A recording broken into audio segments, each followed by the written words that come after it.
Bamdod namozining zarurligi. Gerçi barliq farz namozlarni vaqtida ado qilish shuncha bak zarur bo'lsa-mu, bamdod namozini vaqtida ado qilish nihoyatda bak zarur va qat'iy sal qarashga bo'lmaydigan diniy zaruriyatdir.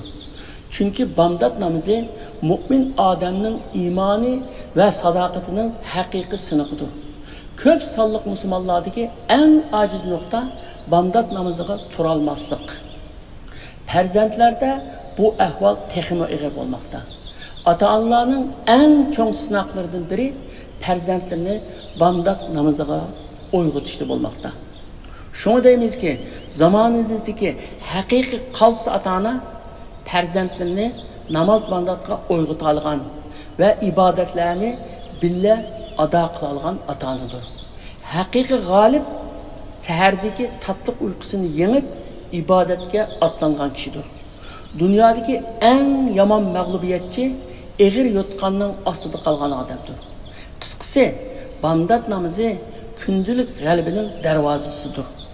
Kimki tatliq uyqusini kechib Rabbining oldida tura olsa, hayotning barliq qiyinchiliklariga taqobil tura oladigan mahkam irodaga ega bo'la oladi.